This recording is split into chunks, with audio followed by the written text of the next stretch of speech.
Following the Roman destruction of Jerusalem in 70 AD, the regions of Judah and Idumea entered a period of ecological decline.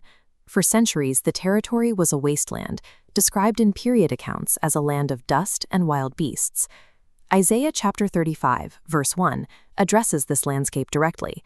"The wilderness and the solitary place shall be glad for them, and the desert shall rejoice and blossom as the rose."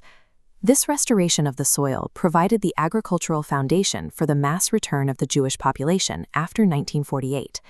Since the mid-20th century, the desert has begun to produce vibrant wildflowers, with purple and white blooms emerging from formerly barren sand. The historical barrenness was not permanent, but a period of dormancy that lasted until the land was called upon to support the returning generations. Verse 2 continues this theme. "It shall blossom abundantly.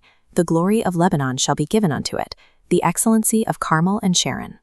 The restoration of the state in 1948 saw the land return to its ancient productivity, yielding the fruits and vegetables necessary to sustain the population. Vast agricultural fields and olive groves now cover valleys that had sat empty for nearly 2,000 years. The ancient flora of the region has been replanted, with large cedar trees once again growing on the grassy hillsides of the north. This physical rejuvenation of the environment provided the essential resource base for the newly established nation. The cultivation of this fertile land occurred alongside immediate geopolitical threats from every border. Isaiah chapter 35, verses 3 and 4 provide a promise of security. "Strengthen ye the weak hands, and confirm the feeble knees. Your God will come with vengeance. He will come and save you." The text anticipates the need for defense against those who would attack the returning people. During the 1948 war, the state survived an invasion by 5 separate armies. Despite a casualty rate of 1% of the total population, the national borders remained intact. This pattern of survival continued through the 1956 Suez Crisis, the 1967 Six-Day War, the 1973 Yom Kippur War, and the conflicts in Lebanon, extending through the war beginning on October 7, 2023.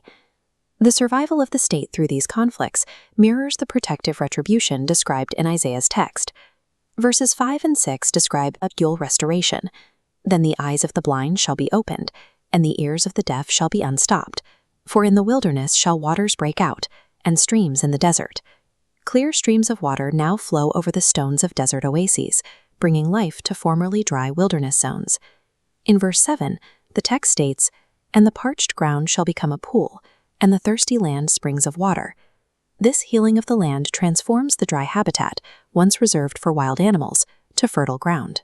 Modern reservoirs now collect water in the middle of cultivated farmland, physically converting the thirsty landscape into a series of pools and springs.